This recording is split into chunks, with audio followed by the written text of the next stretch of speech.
राजस्थान के एक छोटे से गांव में रहने वाली एक लड़की जिसका नाम रेवती था, जिसकी उम्र कुछ 15 वर्ष की थी और वो बहुत ही गरीब परिवार से थी।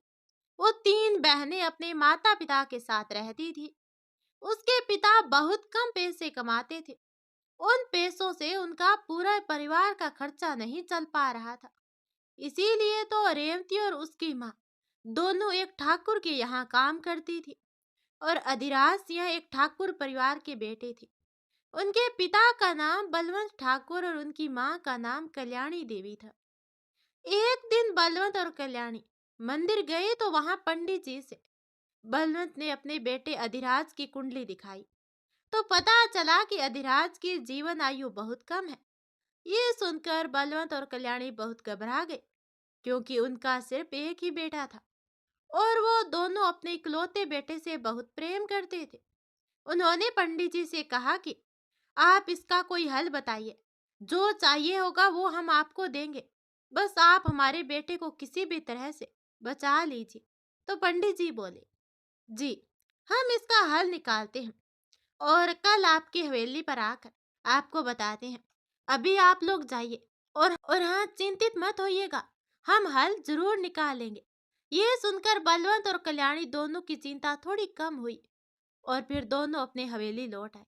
अगले दिन सुबह बलवंत और कल्याणी दोनों पंडित जी के आने का इंतजार कर रहे थे।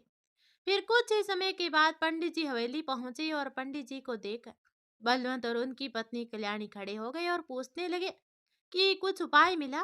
तो पंडित जी बोला, जी हाँ, मिल गया है। यहाँ से कुछ दूरी पर एक कुआं है जहाँ आपके पुश्तों यानी कि आपके घर के बड़ों ने पहले के समय में बहुत लोगों को मारकर उसमें डाला था। इसीलिए उन लोगों को कभी आत्मा को शांति नहीं मिली। इसलिए अधिराज को वहां पर उनकी आत्मा की शांति के लिए पूजा करनी होगी और उसके बाद एक ऐसी लड़की को ढूंढना होगा जिसका भाग्य ईश्वर ने अपने हाथों से लिखा होगा, जिससे ये होगा कि आपका बेटा उस लड़की के भाग से जीवित रहेगा। ये सुनकर कल्याणी बोले, लड़की? लेकिन वो लड़की को कैसे पहचानेंगे? तो पंडित जी बोले, पूजा के बाद हवेली जाने में जो लड़की सबसे पहले मिलेगी, समझिएगा कि वही लड़की है जो अधिराज ठाकुर की जिंदगी बचा सकती है।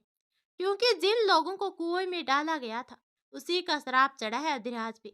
इसीलिए शांति पूजन के बाद वो माफ कर देंगे और अधिराज को उस लड़की से मिलवा देंगे जिसकी वजह से वो जीवित रह सकते हैं। तभी बलवंत और कल्याणी कहते हैं कि पंडित जी, जो आपको ठीक लगे वो आप कीजिए, लेकिन हमारा पुत्र जीवित रहना चाहिए बस। तभी बलवंत सिंह बोले, एक काम कीजिए पंडित जी, ये शांति पूजन कल ही करवा दीजिए और चिंता मत कीजिए, पूरी तैयारी हम करवा देंगे। बिना समय गवाए काम पूजा शुरू कीजिए पंडित जी, क्योंकि ये हमारे इकलौते बेटे अधिराज की जिंदगी का सवाल है। तो पंडित जी बोले, जी बिल्कुल। शाम हो गई थी और अधिराज घर आ गया था। तभी उसने अपनी माँ की तरफ देखा और उनकी माँ उसे बहुत चिंतित दिखाई दे रही थी। वो अपनी माँ से पूछ पड़ी। तभी कल्याणी ने अधिराज को सारी बातें बताई। लेकिन अधिराज एक पढ़े लिखे इंसान थे और एक कम उम्र लेकिन बहुत अच्छे वकील थे। उन्होंने अपनी मेहनत और लगन से सिर्फ 24 वर्ष की उम्र में नाम कमाया और कामयाबी हासिल की थी। वो माँ की बातों को अनसुना कर रहे थे और सब अंधविश्वास कहकर उनको भूल जाने को कह रहे थे। तभी बलवंत आए और सारी बातें बताकर कहा कि कल पूजा में बैठ जाइएगा और शांति पूजन कर लीजिएगा। अधिराज चुपचाप अपने पिता की बात सुन लिया और पूजा करने के लिए मान गए, क्योंकि वो अपने पिता की बात कभी नहीं टालते थे और अपने पिता की बहुत इज्जत किया करते थे। अगले दिन शाम को पंडित जी पूजा की तैयारी करके हवेली आए और सभी को कुएं के पास चलने को कहा। बलवंत के 3 भाई और 3 भाभी थे, पर उन सबको बस एक एक बेटी थी और अधिराज घर का इकलौता बेटा था। इसी वजह से वो सबका लाडला था। सब कुएं के पास गए, वहां पूजा हुई और सब वहां से वापसी के लिए निकल गए। तभी रास्ते में रेवती दौड़ी दौड़ी अधिराज और उसके परिवार के गाड़ी के सामने आ गई। तभी अधिराज ने गाड़ी रोकी और कल्याणी गाड़ी से उतरकर रेवती को उठाया और पूछा, लगा तो नहीं ना? तो रेवती बोली, नहीं मालकिन, नहीं लगा, क्षमा कर दीजिएगा हमें, हम आपकी गाड़ी के सामने आ गए। तभी कल्याणी बोली, नहीं नहीं, जाइए आप घर अच्छे से। फिर रेवती चली गई और कल्याणी भी गाड़ी में आकर वापस बैठ गई। फिर अधिराज अपने पूरे परिवार के साथ घर आ गया। तभी कल्याणी बोली, सुनिए जी, आपने उस लड़की को जाने कैसे दे दिया? वो वही लड़की थी, आपने सुना नहीं था पंडित जी की बात? ये सुनकर बलवंत बोले, पागल है क्या? उस लड़की से हम अपने राजकुमार जैसे बेटे का विवाह करेंगे? बिल्कुल भी नहीं कल्याणी जी। तभी कल्याणी बलवंत की ये बात सुनकर नाराज और चिंतित हो जाती है और जाकर सबको बताती है कि पंडित जी ने शादी करने के लिए बोला था, वो भी उसी लड़की से जो वापसी में सबसे पहले मिले। कल्याणी की ये बात सुनकर पूरे घर वाले चिंतित हो जाते हैं और बलवंत के तीनों भाई बलवंत से कहते हैं कि जाओ और उस लड़की को लेकर आओ और हमारे बेटे से उनकी शादी करवाओ। तो बलवंत जी कहते हैं, लेकिन भाई साहब, तभी बीच में ही तीनों भाई बोल पड़ते हैं, लेकिन वेकिन कुछ नहीं, जो पंडित जी ने कहा है वो कीजिए, जाइए जल्दी से के सामने। तभी सबके इतने बोलने पर बलवंत मान जाते हैं और लड़की का पता लगाने को कहते हैं और फिर बलवंत लड़की के पूरे परिवार से मिलते हैं और देखते हैं कि उन लोगों की आर्थिक स्थिति बहुत खराब है और ये लोग बहुत ही मुश्किल से खा पाते हैं। लेकिन पंडित जी की बात को देखते हुए वो उनके परिवार के पास जाते हैं। बलवंत को देखकर रेवती के माता पिता बहुत खुश हो जाते हैं और कहते हैं कि बलवंत ठाकुर, आप यहाँ? तो बलवंत कहते हैं, हाँ, वो तुम लोगों से हम ये कहना चाहते थे कि तुम्हारी बड़ी बेटी से हम अपने बेटे की शादी करवाना चाहते हैं। तो एक काम करो, तुम लोग अपनी बेटी को हमारे साथ भेज दो और किसी को भी कभी मत बताना कि तुम मेरी बहू के माता पिता हो। तो रेवती की माँ कहती है, लेकिन ठाकुर साहब। तभी बलवंत बीच में ही बोल पड़ते हैं, लेकिन क्या? बदले में हम तुम्हें 50,000 रुपए भी देंगे। वैसे भी हमें लगता है तुम्हें पैसों की जरूरत भी है। बलवंत की ये बात सुनकर रेवती के पिता के मन में लालच आ जाता है और वो मान जाते हैं। लेकिन रेवती की माँ नहीं मानती। तो रेवती के पिता कहते हैं, अरे रेवती की माँ, एक तो हमारी बेटी रानी बनकर रहेगी वहां, और दूसरा हमें पैसे भी मिल जाएंगे, उससे हम कुछ काम की शुरुआत करेंगे और हमारी हालत भी अच्छी हो जाएगी। ये सुनकर रेवती की माँ चुप हो जाती है और अपनी बेटी को बलवंत ठाकुर के साथ भेज देती है। हवेली पहुंचते ही रेवती देखती है कि बहुत बड़ी हवेली है और वहां पे अधिराज की तीन बहनें खड़ी हैं। तीनों का नाम विधा, सुनैना और रीवा, जिसमें से विधा और सुनैना बहुत शाही तरीके से रहना पसंद करती थी और रीवा बहुत ही सादगी से रहती थी और रीवा का स्वभाव भी बहुत ही नरम था। रेवती बहुत प्यारी और बहुत ही ज्यादा खूबसूरत थी, लेकिन कम उम्र और रहन सहन अलग होने की वजह से वो सबको अच्छी नहीं लगी। लेकिन रीवा फिर भी बहुत प्रेम और स्नेह के साथ उसको अंदर लेकर आई और अपने कमरे में ले गई और कहा कि आप यहाँ रह सकती हैं। अब शाम को अधिराज घर आते हैं और बलवंत और पूरा परिवार शादी के बारे में अधिराज को बताते हैं। अधिराज शादी के लिए तैयार नहीं होता है, लेकिन सारे परिवार के कहने पर उन्हें मानना पड़ता है। उसके अगले दिन ही बलवंत और कल्याणी पंडित जी को बुलाकर उनकी शादी करवाने को कहते हैं। शाम को ही पंडित जी मंदिर में सारी तैयारी कर देते हैं और पूरे परिवार के साथ बलवंत को वहां बुलाते हैं। फिर बलवंत भी अपने पूरे परिवार के साथ मंदिर पहुंच जाता है। आज रेवती बहुत ही खूबसूरत लग रही थी, क्योंकि रेवती को आज रीवा ने शाही कपड़े पहनने को दिए थे। रेवती को देखकर कल्याणी उसको देखते रह गई और साथ में पूरा परिवार रेवती की खूबसूरती की तारीफ भी किए। लेकिन अधिराज एक बार भी रेवती का चेहरा नहीं देखे। फिर उन दोनों की शादी हो जाती है, लेकिन रेवती शादी के बाद भी रीवा के साथ उसके कमरे में रहती है। रीवा और रेवती की उम्र एक ही थी, दोनों अच्छी सहेलियां बन गई थी। रेवती को अधिराज अपनी पत्नी के रूप में स्वीकार नहीं किए और पूरा परिवार भी रेवती के साथ नौकरों की तरह बर्ताव करते थे। बस कल्याणी और रेवती बस कल्याणी और रीवा रेवती को प्रेम दिला करती थी। कल्याणी तो रेवती को अपनी बेटी भी कहा करती थी। रेवती हवेली में नौकरानी की तरह काम करती, लेकिन कल्याणी उसे मना भी करती और कहती कि बेटा, आपको ये सब करने की कोई जरूरत नहीं है, आप बहू है हमारी, आपको कुछ करने की जरूरत नहीं है। यहाँ बहुत से नौकर है और नौकरानियां हैं। तो रेवती कहती है, जी माँ जी, वो हमें कुछ बुरा नहीं लगता है इसमें, हम पहले भी सारे काम करते थे कल्याणी फिर रेवती के सर पर हाथ रखती है और वहां से चली जाती है। तभी सामने से अधिराज आते दिखते हैं और कहते हैं, शंभू पानी लाइएगा हमारे लिए। लेकिन शंभू वहां नहीं था। इसी वजह से रेवती पानी देती है। रेवती की आवाज सुनकर अधिराज समझ जाते हैं कि वो रेवती है और पूछते हैं कि शंभू कहाँ है। तब अधिराज फिर वहां से उसकी बातें सुने बिना ही वहां से चला जाता है और रेवती का चेहरा नहीं देखते। एक दिन पंडित जी रेवती और अधिराज को मंदिर बुलाते हैं। तभी रेवती और अधिराज मंदिर जाते हैं। तभी रेवती को पता चलता है कि क्यों अधिराज से रेवती की शादी हुई है और अधिराज के साथ रेवती का रहना कितना जरूरी था। तभी मंदिर से आते वक्त अजराज रेवती से कहता है, हम पहले पढ़ने बाहर गए थे, तभी से हम एक लड़की से प्रेम करते हैं और हम उनसे शादी भी करना चाहते थे। वो लड़की यहीं बगल के शहर में है, ठाकुर घराने से है। उनका नाम शिवन्या सिंह राजपूत है और आपसे शादी हमारे घर वालों ने अंधविश्वास में आकर करवा दिया है। हम उनसे शादी तो नहीं कर सकते, पर उन्हें धोखा देकर आपसे प्रेम भी हम कभी नहीं कर पाएंगे। तो रेवती बोलती है, जी आप उनसे शादी कर लीजिए, लेकिन हम भी यहीं रहेंगे क्योंकि हम भी वापस नहीं जा सकते। और यकीन मानिए, हमें आपकी शादी से कोई आपत्ति नहीं होगी और हमारी वजह से आपको और आपकी पत्नी को कोई कष्ट भी नहीं होगा। यह सुनकर रिद्धराज कुछ कहने ही वाला था, तभी रेवती बोलती है, बिल्कुल बेफिक्र होकर शादी कीजिएगा, कोई दिक्कत नहीं होगी हमारी तरफ से। तो रिद्धराज बोलता है, आपको बदले में क्या चाहिए? तभी रेवती कहती है, कुछ नहीं, बस हमें अपनी पढ़ाई पूरी करनी है, क्योंकि हमने बस 7वीं कक्षा तक पढ़ाई की है। वो भी जबरदस्ती चले जाते थे सरकारी विद्यालय। लेकिन पहले 1 साल से हम काम किया करते थे लेकिन पिछले 1 साल से हम काम किया करते थे अपने पिता की मदद करने के लिए। तो अधिराज कहता है, ठीक है।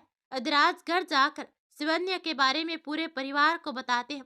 यह सुनकर कल्याणी नाराज हो जाती है, लेकिन पूरा परिवार अधिराज की ये बात सुनकर खुश हो जाता है। तभी कल्याणी कहती है, लेकिन रेवती का क्या है? तो अधिराज बोला, वैसे तो आप लोगों ने उनके साथ गलत किया है, लेकिन उन्हें कोई आपत्ति नहीं है हमारी और शिवन्या की शादी से। उन्हें उसके बदले में भी कुछ नहीं चाहिए, लेकिन हम चाहते हैं कि विधा सुनैना और रीवा के साथ रेवती भी आगे की पढ़ाई पूरी करेगी। फिर कल्याणी रेवती के पास जाती है और कहती है, बेटी ये क्या किया आपने? अपने इजाजत दे दी अधिराज को दूसरी शादी करने की, लेकिन इसमें भी आपकी गलती नहीं है। आपकी उम्र ही बहुत छोटी है, इसीलिए अपनी खुशी किसी और के हाथों दे दी आपने, वो भी इतनी आसानी से। ये कहकर कल्याणी वहां से चली जाती है। कुछ दिनों के बाद ही अधिराज और शिवन्या की शादी हो जाती है। शिवन्या आती है और रेवती से मिलती है। रेवती की खूबसूरती देखकर शिवन्या को अच्छा नहीं लगता। शिवन्या भी एक ठाकुर परिवार की लड़की रहती है, इसीलिए सारे घर वाले शिवन्या को बहुत प्रेम देते थे। लेकिन कल्याणी को रेवती ही पसंद थी, क्योंकि रेवती बहुत ही साफ दिल की साधारण सी लड़की थी। शिवन्या सारा वक्त अधिराज के पास ही दिखाई देती थी। शिवन्या और कुछ नहीं करती थी, क्योंकि शिवन्या को कुछ काम करना ही नहीं आता था और रेवती सारा काम किया करती थी और अब तो साथ में पढ़ाई भी किया करती थी। और शिवन्या से रेवती उम्र में भी बहुत छोटी थी, इसीलिए रेवती को बहुत तारीफ मिलती थी। शिवन्या को ये सारी बातें बिल्कुल अच्छी नहीं लगती थी। अधिराज और रेवती और शिवन्या की शादी को 3 साल बीत गए थे। अब रेवती 18 की हो गई थी और पहले से ज्यादा खूबसूरत भी। उसके चेह उसके खूबसूरती के चर्चे पूरे शहर में मशहूर हो गई थी। कोई नहीं जानता था कि रेवती के माता पिता कौन है और कहाँ है। और अब रेवती 10वीं की परीक्षा देकर पहले स्थान से पास हुई थी। कल्याणी और रीवा बहुत खुश थी। रीवा तो वैसे भी पढ़ने में बहुत अच्छी थी, इसी कारण उसका अंक रेवती से भी अधिक था। लेकिन विधा और स्नेहा के अंक अच्छे नहीं आए थे। दोनों रीवा से तो नहीं, लेकिन रेवती से बहुत जला करती थी और रेवती से बातें भी नहीं करती थी।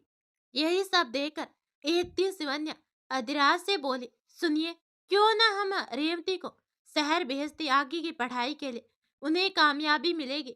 क्योंकि आपने तो देखा ही है कि उनके अंक कितने अच्छे आए हैं। तो अधिराज बोला, लेकिन वो अकेली कैसे रहेगी? तभी शिवन्या कहती है, हम सारा इंतजाम करवा देंगे, उन्हें कोई दिक्कत नहीं होगी। और रीवा को भी साथ पढ़ना चाहती है और रीवा भी साथ में पढ़ना चाहती है, तो हम उन्हें ही भेज देंगे। तो अधिराज बोला ठीक है, लेकिन हमें पूरे परिवार से बात करनी होगी। फिर अधिराज पूरी बात परिवार के सामने शिवन्या की कही हुई बात रखते हैं और रीवा और रेवती की पढ़ाई के लिए बोलते हैं। पूरा परिवार अधिराज की बातों से सहमत होता है। कल्याणी भी रेवती की पढ़ाई का सोचकर हाँ कहती है। रीवा बहुत खुश थी, क्योंकि वो तो यही चाहती थी। लेकिन रेवती बहुत दुखी थी। उन्हें ये सुनकर बिल्कुल अच्छा नहीं लगा और वो सोचने लगी, उन्हें ये बातों से खुशी क्यों नहीं मिल रही, जबकि वो खुद आगे बढ़ना चाहती थी। फिर रेवती को समझ में आया कि वो अधिराज को पसंद करने लगी है, क्योंकि अधिराज का सारा काम पिछले 3 सालों से रेवती ही किया करती थी। रेवती अधिराज को पसंद करने लगी है। ये सोचकर रेवती बहुत खुश हो जाती है, लेकिन फिर अचानक से उनके चेहरे की मुस्कान गायब हो जाती है, क्योंकि फिर रेवती के दिमाग में ये आता है कि अधिराज ने आज तक रेवती का चेहरा भी नहीं देखा, तो वो रेवती से प्यार भी करेंगे। ये सोचना रेवती के लिए बेवकूफ़ी है और वो तो शिवन्या से प्रेम करते हैं। ये सब सोचकर वो ये फैसला लेती है कि वो शहर जाकर अपने आगे की पढ़ाई पूरी करेगी। 2 दिन के बाद सुबह सुबह रीवा और रेवती शहर जाने के लिए तैयार हो जाती है। फिर सबसे अलविदा लेकर दोनों बाहर आती है, जहां अधिराज खड़े होते हैं और दोनों को रेलवे स्टेशन छोड़ने जाते हैं। रीवा गाड़ी में बैठ जाती है और रेवती बैठने लगती है। तभी रेवती का पैर फिसल जाता है और वो गिरने ही लगती है, लेकिन रेवती को गिरने से अधिराज बचा लेते हैं। उसी बीच अधिराज पहली बार रेवती का चेहरा देखते हैं और देखते ही रह जाते हैं और दोनों एक दूसरे को देखने लगते हैं और देखते देखते एक दूसरे में खो जाते हैं। फिर पीछे से शिवन्या आती है और ये देखकर गुस्सा हो जाती है, लेकिन विनम्र आवाज में कहती है, अधिराज जाइए वरना दोनों को देर हो जाएगी। फिर दोनों का ध्यान टूटता है और दोनों एक दूसरे से दूर होते हैं। उसके बाद फिर रेवती और अधिराज भी गाड़ी में बैठ जाते हैं और स्टेशन की ओर निकल जाते हैं। और स्टेशन पहुंचने के बाद अधिराज ट्रेन तक सारा सामान पहुंचा देते हैं और दोनों को ट्रेन में बिठाकर दोनों से अलविदा लेकर वहां से चले जाते हैं। अब वापस आते वक्त अधिराज सिर्फ और सिर्फ रेवती की खूबसूरती के बारे में सोच रहे थे। वो आज तक इतनी प्यारी और खूबसूरत लड़की को नहीं देखे थे, लेकिन ये रेवती अब उनसे बहुत दूर जा रही थी। रेवती का कॉलेज कोलकाता शहर में था, मतलब कि अधिराज से बहुत दूर। हवेली आकर अधिराज बोला, रेवती पानी लाइए। तो शंभू बोला, भाई जी पानी, भाई जी भूल गए?" रेवती तो तभी अधिराज होश में आता है और बोलता है, हाँ हाँ ठीक है, मैं ही उसको छोड़ कर आया हूँ। अब हर वक्त अधिराज को रेवती की जरूरत महसूस होने लगी, क्योंकि रेवती अधिराज को कहने का भी मौका नहीं देती थी और उसकी जरूरत का सामान पहले से ही हाजिर करती थी। लेकिन शिवन्या को कुछ सिर्फ नहीं लेकिन शिवन्या को कुछ फर्क नहीं पड़ता था और वो खुद में ही बहुत ही व्यस्त रहती, खुद के कपड़े और खुद की खूबसूरती में ही व्यस्त रहती थी। उसको अधिराज का पसंद और नापसंद भी नहीं मालूम था और ना ही मालूम रखने में वो कोई दिलचस्पी रखती थी। और शिवन्या को पूरे परिवार से भी ज्यादा मतलब नहीं रहता था। अब एक दिन शिवन्या बोली, ये हमारा लाया हुआ ड्रेस किसने पहनकर खराब कर दिया? ये ड्रेस विधा से खराब हो गई थी, इसलिए विधा और सुनैना दोनों चुप थी। तभी शिवन्या उनके पास जाती है और कहती है, आप लोगों ने ही हमारा ड्रेस खराब किया ना? उस समय वहां पूरे परिवार के साथ साथ हवेली के सारे नौकर भी मौजूद थे। ऐसे शिवन्या का चिल्लाना, वो भी पूरे परिवार और सारे नौकरों के सामने, विदा और स्नेहा को अच्छा नहीं लगा और वो बहुत ही नाराज हो गई। बाद में जब अधिराज घर आए तो दोनों ने उनको सारी बातें बताई। अधिराज अपनी बहनों से बहुत ही स्नेह और प्रेम करते थे। उन्होंने देखा कि सारी बातें बताते वक्त उन दोनों की आंखें नम हो गई थी। अधिराज अपनी बहनों की बात सुनकर शिवन्या को बात करने गए, लेकिन उल्टा शिवन्या ही रोने लगी और उल्टा विदा और स्नेहा की ही शिकायत करने लगी। कमरे कमरे के बाहर खड़ी विदा और स्नेहा ने देखा कि अधिराज शिवन्या से कुछ नहीं बोल पाए। ये देखकर दोनों उदास हो गई और फिर दोनों अपने कमरे में चले गए। विदा और स्नेहा भी रेवती को बुरा भला बोला करती थी, लेकिन फिर भी रेवती उनकी चिंता किया करती थी। ये सोचकर विदा और रेवती बहुत ही उदास रहने लगी थी। उधर वो वहां कोलकाता पहुंचकर रेवती और रीवा अपने हॉस्टल पहुंचती है। वहां रीवा और रेवती को एक कमरा दिया गया और वहां वो दोनों शिफ्ट हो गई। दोनों का हॉस्टल गर्ल्स हॉस्टल था, लेकिन कॉलेज में लड़के और लड़कियां दोनों पढ़ते थे। जब पहला दिन रेवती और रीवा कॉलेज गई तो सब रेवती को देखकर उसकी खूबसूरती की तारीफ कर रहे थे। लेकिन रेवती और रीवा की ज्यादा दोस्ती नहीं हुई, क्योंकि वहां सब वेस्टर्न कल्चर में जीने वाली लड़कियां बहुत थी। लेकिन कुछ कुछ लोगों से दोनों की दोस्ती हुई, जैसे कि सारिका और स्नेहा। और वहां एक लड़का भी था जो रेवती से सीनियर था और उसके पीछे बहुत सारी लड़कियां पागल थी। उसका नाम था आर्यन सिंघानिया था। एक दिन कॉलेज के अंदर आते वक्त आर्यन और रेवती टकरा गए, क्योंकि रेवती बहुत ही जल्दी में थी और लेट हो चुकी थी। इसलिए बिना कुछ बोले ही वहां से वो चली गई और एक बार भी उसने आर्यन की तरफ नहीं देखा था। आर्यन भी रेवती का चेहरा नहीं देख पाया, लेकिन रेवती का यूं वहां से चला जाना आर्यन को अच्छा नहीं लगा और उसे ये बेइज्जती सी लगी। वो सुना भी नहीं, ये कौन था जिसने मुड़कर मुझे नहीं देखा। हाँ, तो बिल्कुल वैसी ही बेइज्जती उसे महसूस हुई।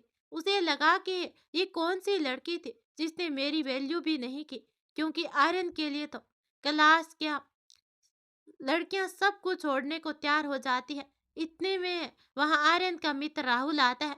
वह आर्यन से बोलता है, क्या हुआ भाई, कहाँ खो गया है तू? आर्यन आर्यन अभी भी गुस्से में रेवती की कक्षा की ओर देख ही रहा था और फिर वह गुस्से में रेवती की कक्षा की ओर गया। उसने पूरी कक्षा में नजर घुमाकर देखा तो उसे एक लड़की दिखी जो सफेद रंग के सलवार और कमीज के साथ लाल रंग की चुन्नी पहनकर बैठी थी। उसके कपड़ों के रंग से आर्यन पहचान जाता है कि ये वही लड़की है जिसकी तलाश में वो यहाँ तक आया था। उसको देखने के बाद आर्यन बस उसको देखता रह गया। रेवती से आर्यन की नजर नहीं हट रही थी। तभी कक्षा में अध्यापक आ जाते हैं और आर्यन का मित्र राहुल उसे वहां से ले जाता है। वहीं क्लास के बाहर एक चबूतरा बना हुआ था, वहां पे आर्यन और राहुल जाकर बैठते हैं। उसके बाद राहुल बोलता है, भाई चल क्लास में, सर वैसे ही हमें पसंद नहीं करते, ऊपर से तेरी वजह से मुझसे भी नाराज रहते हैं, तेरा दोस्त होना भी गुनाह है। लेकिन आर्यन कहीं और खोया हुआ था। उसे तो अभी सफेद रंग के कपड़ों में दिखी लड़की का ही ख्याल था, यानी कि रेवती का। कॉलेज के प्रिंसिपल आर्यन के पापा थे और राहुल भी उन्हीं की बात कर रहा था, क्योंकि आर्यन और उसके पापा, जिनका नाम राजवीर सिंघानिया था, दोनों के बीच बिल्कुल भी नहीं पटता था। राजवीर को आर्यन का यूं मस्ती करना और लाइफ को बिल्कुल भी सीरियस नहीं लेना पसंद नहीं था। राजवीर को राहुल का कोई दोस्त भी नहीं पसंद था। आर्यन वहीं बैठा था। तभी रेवती और रीवा अपनी क्लास खत्म करके बाहर निकले। रीवा ने देखा कि आर्यन वहां से रेवती को एक नजर देख रहा है तो रीवा बोलती है, रेवती देखिए, वो कब से आपको ही देखे जा रहे हैं। आखिर क्यों? ये सुनकर रेवती की नजर आर्यन पे गई। उसने देखा कि वो वही लड़का जिससे वो सुबह आते वक्त टकरा गई थी। फिर रेवती बोली, रीवा, ये तो वही है जिनसे हम सुबह टकरा गए थे। बहुत जल्दी में थे तो माफी भी नहीं मांग पाए, शायद इसीलिए वो हमें ऐसे देखे जा रहा है। तो रीवा बोली, अच्छा हो सकता है। तो रेवती कहती है, हम उनसे माफी मांग लेते हैं, जाकर आप यहीं रुकिए। तब रीवा बोली, नहीं, हम भी साथ चलते हैं। फिर रेवती और रीवा दोनों आर्यन जहाँ बैठा था वहां जाती है। आर्यन रेवती और रीवा को अपनी ओर आता देख घबरा गया और अपनी नजर इधर उधर करके देखने लगा। तभी रेवती और रीवा वहां पहुंच जाती है और कहती है, हम सुबह के लिए क्षमा मांगने आए हैं। वो हम बहुत जल्दी में थे और आपसे माफी भी नहीं मांग पाए। तो आर्यन बोला, सॉरी फॉर व्हाट? तभी रेवती कहती है, वो हम आपसे सुबह टकरा गए और माफी भी नहीं मांग पाए। तो आर्यन बोला, अरे कोई बात नहीं, मेरी भी गलती थी, मैं भी ठीक से देखकर नहीं चल रहा था, कोई बात नहीं। ये सुनकर राहुल आर्यन को देखता रह जाता है और साथ में खड़े आर्यन के दूसरे मित्र भी चौंक गए, क्योंकि आर्यन की गलती होने के बाद भी वो अपनी गलती नहीं मानता था। लेकिन आज उसकी गलती नहीं होने के बाद भी वो माफी मांगे जा रहा था। माफी मांगने के बाद फिर रेवती वहां से जाने लगती है। तभी आर्यन कहता है, आपका नाम क्या है? तो रेवती अपना नाम बता देती है और फिर वो जाने लगती है। तभी आर्यन कहता है, और मेरा नाम आर्यन है और मैं आपका सीनियर हूँ। अगर तुम्हें किसी चीज की जरूरत होगी तो मुझसे बोलना। ये सुनकर रेवती और रीवा पीछे मुड़कर देखती है और मुस्कुरा कर कहती है, जी धन्यवाद, लेकिन हमें किसी चीज की जरूरत नहीं है। ये कहकर वो वहां से चली जाती है। तभी राहुल बोला आर्यन से, क्या भाई, क्या हो गया है तुझे? तू ही था ना वो? तो आर्यन मुस्कुराकर वहां से जाने लगता है। तभी उसके पीछे खड़ी होकर सुन रही थी उसकी दोस्त, जिसका नाम रूही था। वो पीछे से बोली, हाँ बिल्कुल खुश हो लो तुम दोनों, लेकिन उसकी मांग में सजे सिंदूर नहीं देखे हो शायद। आर्यन ये सुनकर पीछे मुड़कर देखता है और बोलता है, देख रूही, मैं अभी मजाक के मूड में नहीं हूँ। तो रूही बोली, यार तेरी बेस्ट फ्रेंड हो तो तेरा अच्छा ही चाहूंगी। तू इतना खो गया था उसकी खूबसूरती में कि उसकी सिंदूर की तरफ तेरा ध्यान ही नहीं गया। तो राहुल कहता है, हाँ भाई, रूही सही बोल रही है। दोनों की ये बात सुनकर आर्यन दौड़ता हुआ कॉलेज कैंटीन में जाता है और वहां बैठी रीवा और रेवती के सामने जाकर देखता है। और वो देखता है कि सच में रेवती की मांग में सिंदूर है, जिसपे अभी तक आर्यन की नजर नहीं गई थी। आर्यन को वहां खड़ा देखकर रेवती और रीवा खड़ी हो गई और उससे पूछने लगी कि क्या हुआ, लेकिन आर्यन बिना कुछ बोले वहां से चला गया और बाहर जाकर बैठ गया और वो बहुत ही दुखी लग रहा था। अब आर्यन को अकेला और दुखी देखकर रूही और राहुल उसके पास जाते हैं और उसे थोड़ा अलग मूड में ले जाने की कोशिश करते हैं, लेकिन आर्यन रूही और राहुल की किसी भी बात पर ध्यान नहीं देता। जब आर्यन राहुल और रूही को कोई जवाब नहीं देता तो वो दोनों भी थक कर बैठ गए। कुछ समय के बाद आर्यन खड़ा हो गया और राहुल को बोला, जा गाड़ी निकाल, घर जाना है। और रूही, चल तुझे भी घर छोड़ देता हूँ। ये सुनकर राहुल दौड़कर गाड़ी निकालने चला जाता है और आर्यन रूही के साथ घर के लिए कॉलेज से निकल जाता है। अगले दिन सुबह आर्यन और राहुल कॉलेज के ग्राउंड में बैठे थे। तभी उन्हें कुछ लड़कों की हंसने की आवाज आई। तभी आर्यन राहुल से कहता है, ये आवाज कौन कर रहा है यार? जाकर देख, मेरा सर दर्द हो रहा है। ऐसे ही फिर राहुल देखने जाता है और फिर आर्यन के पास दौड़ता हुआ आता है और बोलता है, यार वो। ये सुनकर आर्यन थोड़ा घबरा जाता है और पूछता है, क्या हुआ? तो राहुल कहता है, वो मन्नू और रोकी दोनों रीवा और रेवती को परेशान करे हैं, साथ में और भी लड़कियां हैं भाई। सुनकर आर्यन आराम से बैठा रहता है और कुछ नहीं बोलता है। तभी राहुल कहता है, भाई ये गलत है, तुम्हें उनकी मदद करनी चाहिए। आर्यन ये सुनकर वहां से खड़ा हो जाता है और राहुल से कहता है, चल। राहुल और आर्यन जब गेट के पास जाते हैं तो देखते हैं कि वहां शांति है। फिर आर्यन राहुल की तरफ देखता है और पूछता है, कहाँ है भाई रेवती और रीवा? तभी आर्यन की नजर रूही पे जाती है, जो वहां खड़ी थी और अपनी एक दोस्त से बात कर रही थी। तभी आर्यन बोलता है, रूही तूने यहाँ मन्नू और रोकी को देखा? तो रूही बोली, हाँ, अभी वो उन दोनों लड़कियों को परेशान कर रहा था। तो आर्यन कहता है, वो अब किधर गए वो लोग? तभी रूही बोली, प्रिंसिपल ऑफिस में मोहित आया था और उसने दोनों को बचा लिया और दोनों बदमाशों को प्रिंसिपल के पास ले गया। ये सुनकर रूही अपने क्लास में चले गए। उसके बाद राहुल और आर्यन भी क्लास में चले गए। मोहित आर्यन के क्लास में ही था और वो बहुत ही स्मार्ट था और साथ में आर्यन के पापा का सबसे पसंदीदा छात्र था। क्लास खत्म होने के बाद आर्यन और उसके दोस्त बाहर आए और कैंटीन की तरफ गए। वहां बैठकर कॉफी ली सबने। तभी आर्यन की नजर मोहित पे गई, जो रेवती और रीवा के साथ बैठा था और तीनों बहुत ही हंसी मजाक भी कर रहे थे। ये देखकर आर्यन गुस्सा हो गया और वहां से उठ खड़ा हुआ और गुस्से से वहां से निकल गया। उसके अगले दिन से आर्यन रोज सुबह कॉलेज के बाहर बैठकर रेवती को आते हुए देखता था। कुछ दिन बीत गए। रेवती रोज आर्यन को वहां बैठा देखती थी और वो देखती थी कि आर्यन उसको ही देखता रहता है। उसको ये ठीक नहीं लगता था और एक दिन वो रीवा और मोहित से ये बात बताती है। ये सुनकर मोहित बोला, लेकिन वो ऐसा क्यों करेगा? सारी कॉलेज की लड़कियां तो उसकी फैन है। तो रीवा बोली, हाँ, रेवती सही कह रही है, हमने भी उन्हें रेवती को घूरते हुए देखा था। तो मोहित बोला, चलो मैं उससे पूछ लेता हूँ। तो रेवती कहती है, नहीं, हम पूछ कर देखते हैं। तभी रीवा बोली, हम भी चलेंगे आपके साथ, आपको अकेला नहीं छोड़ेंगे। अब दोनों धीमी धीमी आर्यन के पास जाते हैं। आर्यन बिल्कुल अकेला था कैंटीन में। तो रेवती बोली, जी सुनिए। सुनकर आर्यन पीछे मुड़कर देखते हैं और रेवती को सामने देखकर खुश हो जाता है और बोला, हाँ बोलिए ना। तो रेवती बोली, हम कुछ दिनों से देख रहे हैं कि आप हमें देखते रहते हैं। हमने कुछ बिगाड़ा है क्या आपका? तो आर्यन बोला, नहीं, बस पहली नजर में देखते ही मुझे तुमसे प्यार हो गया है।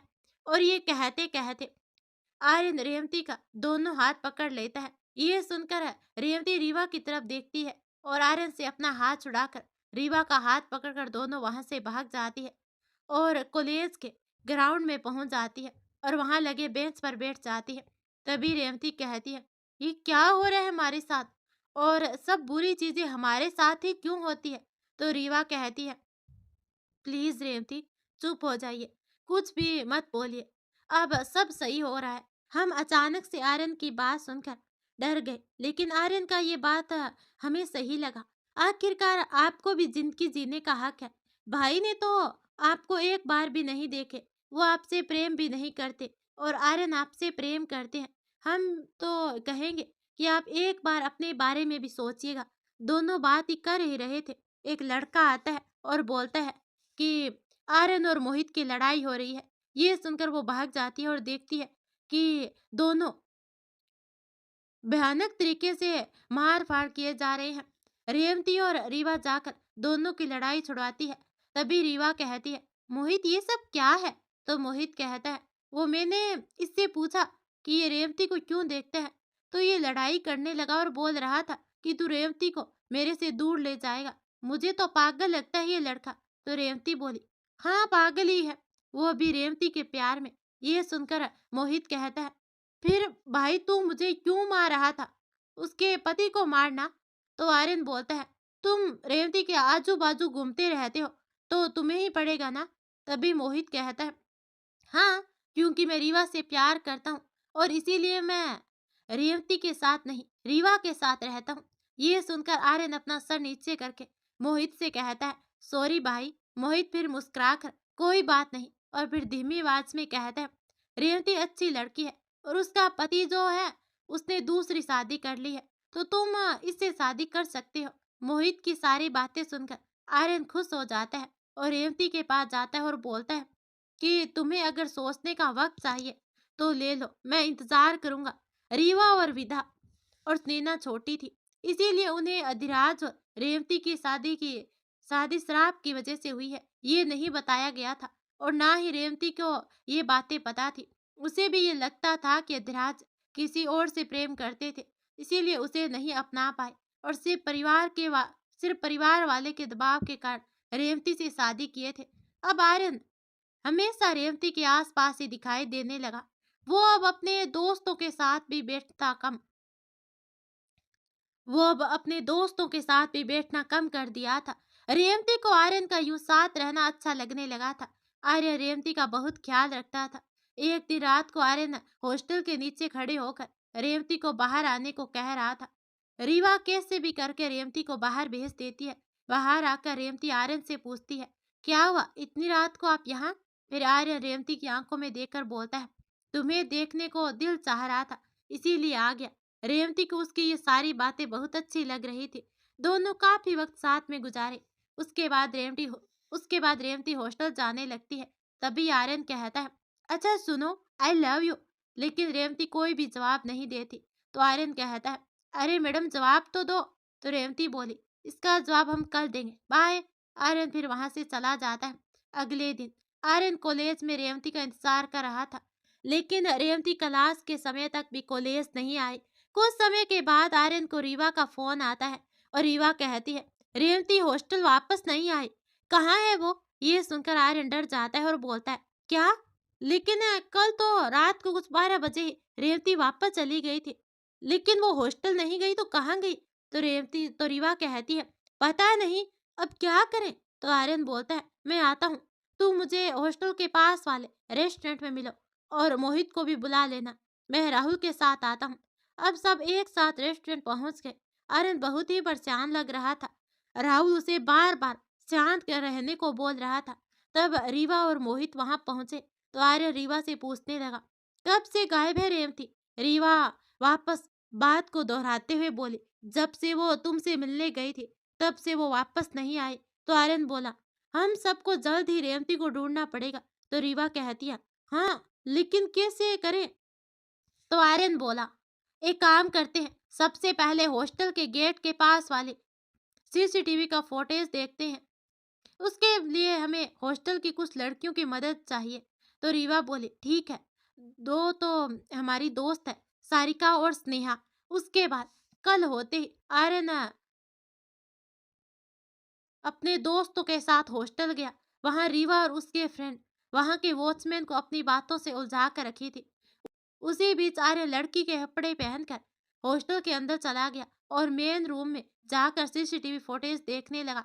और फुटेज देखकर वो अचंभित हो गया। उसने देखा कि हॉस्टल के बाहर रेवती उतनी रात को एक लड़की से बात कर रही थी। वो लड़की बात करते करते रेवती के सर पे मार दी और रेवती को बेहोश करके अपने साथ स्कूटी पर ले गए। लड़की का चेहरा नहीं दिख रहा था, लेकिन स्कूटी का नंबर दिख गया था। फिर आर्यन हॉस्टल के बाहर आया और सोचने लगा कि अब क्या करे, क्योंकि पुलिस से मदद नहीं ले सकते। अगर पुलिस से मदद लेंगे तो बात परिवार तक चली जाएगी। वहां से आर्यन राहुल के साथ घर जाने के लिए निकलता है। तो रास्ते में वो नंबर वाली स्कूटी उसे दिखती है और आर्यन राहुल को उसका पीछा करने को बोलता है। जब वो स्कूटी रुकी, उसके बाद आर्यन गया, उस पे बैठी लड़की से सवाल करने लगा और मारने की धमकी भी देने लगा। तभी वो लड़की बोली कि ये स्कूटी तो अभी मैंने वापस ली है, क्योंकि ये स्कूटी मेरी फ्रेंड के पास थी। तो आर्यन बोला, कौन है वो स्कूटी वाली लड़की? जो उसने नाम बताया उसे सुनकर और आर्यन और राहुल एक दूसरे का चेहरा देखने लगे और बहुत ही शौक हो गए, क्योंकि उसने रूही का नाम बताया था। आर्यन और राहुल फटाक से रूही के घर पहुंचे तो वह वहां पर नहीं थी। फिर आर्यन ने उसको फोन किया तो उसने उठाया। तो आर्यन बोला, रूही, कैन वी मीट? तो रूही कहती है, हाँ बिल्कुल, लेकिन हुआ क्या है? तो आर्यन बोला, वो मिलकर बताऊंगा। तो रूही बोले, ठीक है, राहुल भी आएगा क्या? तो आर्यन ने हाँ में जवाब दे दिया। तो रूही बोले, ठीक है, कॉलेज के पास एक पुरानी लाइब्रेरी है, वहां पे आ जाओ, मैं वहीं पर हूँ। ये कहकर आर्यन रूही के पास गया और उसने रूही से कहा, रूही, रेवती कहाँ है? तो रूही कहती है, मुझे क्या पता कि वो कहाँ है, और ये पूछने तुम यहाँ आए हो? तो राहुल बोला, बस कर ये नाटक और बता, रेवती कहाँ है? और तू क्या पागल है? क्या कर रही है ये सब? तो रूही कहती है, क्या कर रही हूँ मैं? पिछले बहुत सालों से इस आर्यन का इंतजार किया है मैंने, और ये बचपन का प्यार है मेरा। फिर रूही आर्यन के पास गई और उससे पूछने लगी, क्या है उसमें जिसके पीछे तुम पागल हो चुके हो? मैं तुमसे प्यार करती हूँ, ये तुमको दिखाई नहीं देता क्या? तो राहुल बोला, यार सुन रूही, किसी का प्यार जबरदस्ती तुम नहीं छीन सकती, और अगर रेवती नहीं होती तो भी क्या गारंटी है कि आर्यन तुम्हारा हो जाता है? ये सुनकर रूही कहती है, बस तुम लोग जाओ यहाँ से, वरना अच्छा नहीं होगा। तभी आर्यन कहता है, मेरे लिए तो सबसे अच्छी दोस्त है वो रहेगी, बस उसे जाने दे। लेकिन रूही पे आर्यन और राहुल की कोई बातों का असर नहीं दिख रहा था। उससे बात करते करते आर्यन और राहुल दोनों चालाकी से लाइब्रेरी के अंदर चले जाते हैं और वहां जाकर देखते हैं कि रेवती बेहोश एक कोने में पड़ी है। जब आर्यन रेवती के पास जाने लगता है तो रूही अंदर आ जाती है और राहुल पे चाकू लगाकर कहती है कि उसको छूना भी मत, नहीं तो मैं राहुल को चाकू मार दूंगी। ये सुनकर आर्यन रुक जाता है। इतने में राहुल रूही का हाथ पकड़कर हाथों को पीछे मोड़ देता है और कहता है कि आज 4 साल की दोस्ती भी भूल गई तू। मैं सोच भी नहीं सकता था कि मेरी रूही मुझ पर चाकू चला सकती है। ये कहते वक्त राहुल की आंखों में आंसू आ गए। तभी राहुल आर्यन को बोलता है कि जा रेवती को उठा वहां से और चल उसको लेकर। आर्यन के भी आंखों में आंसू आ गए थे। फिर आर्यन रेवती को उठाने गया, लेकिन रेवती को आर्यन की आवाज सुनाई नहीं दे रही थी। आर्यन ने देखा कि रेवती के होठों के नीचे से खून निकल रहा है, तो उसने राहुल को बोला कि रूही ने रेवती को मारा भी है। ये सुनकर राहुल बोलता है कि अब हम रूही को उम्मीद भी क्या कर सकते हैं। रीवा को मैंने मैसेज कर दिया है और वो पुलिस को लेकर आती होगी। ये सुनकर रूही डर जाती है और आर्यन और राहुल से माफी मांगने लगती है। अब आर्यन रेवती के मुंह पर पानी डालता है उसे होश में लाने के लिए, और आर्यन के बहुत कोशिश करने पर रेवती होश में आ जाती है और आर्यन के गले लग जाती है। रेवती बहुत ही डरी हुई दिखाई दे रही थी, क्योंकि आज तक रेवती के साथ ऐसा कोई हादसा नहीं हुआ था। आर्यन और राहुल उसे शांत करवाने में लग जाते हैं। तभी रीवा और मोहित पुलिस के साथ वहां पहुंच जाते हैं। पुलिस को देखकर रूही रोने लगती है और सबसे माफी मांगने लगती है। उसे देखकर राहुल और आर्यन को भी रोना आ जाता है, क्योंकि वो तीनों बचपन के दोस्त थे।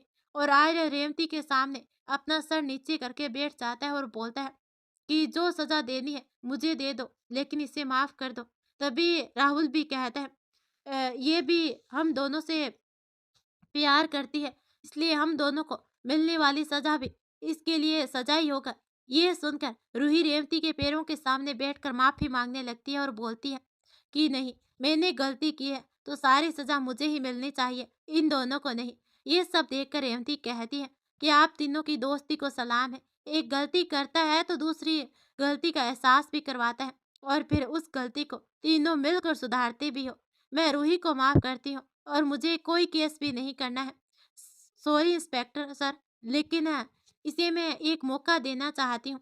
रूही को बहुत ही अफसोस होने लगता है और वो रेवती से बार बार माफी मांगती है, और फिर आर्यन और राहुल को बोलती है कि मैं अपने दोस्तों को नहीं खोना चाहती हूँ, मुझे माफ कर दो तुम दोनों। ये सुनकर दोनों उसे गले लगा लेते हैं और माफ कर देते हैं। तभी राहुल कहता है चल रूही, अब इन दोनों तोता मैना को अकेला छोड़ देते हैं। राहुल की ये बात सुनकर सब वहां से आर्यन और रेवती को अकेला छोड़कर चले जाते हैं। फिर आर्यन रेवती के करीब आता है और रेवती उसे देखकर मुस्कुराती रहती है। तभी रीवा वापस आती है और बोलती है कि रेवती। रेवती उसके तरफ देखती है और वो देखती है कि रीवा बहुत ही घबराई हुई है। वो दौड़कर रीवा के पास जाती है और पूछती है कि क्या हुआ रीवा। रीवा बताती है कि भाई साहब का एक्सीडेंट हो गया है और हमें यहाँ से जाना होगा। ये सुनकर ये सुनकर रेवती एक बार आर्यन की तरफ देखती है और फिर उदास मन से रीवा को बोलती है चलो, हमें आज ही यहाँ से निकलना होगा। ये बोलकर रेवती वहां से रीवा का हाथ पकड़कर जाने लगती है। तभी पीछे से आर्य रेवती का हाथ पकड़ लेता है और अपने सर को हिलाकर नहीं जाने का इशारा करता है। फिर रेवती उसे पीछे मुड़कर प्यार से देखती है। फिर बिना कुछ बोले ही रेवती अपना हाथ आर्यन से छुड़ाकर वहां से चली जाती है।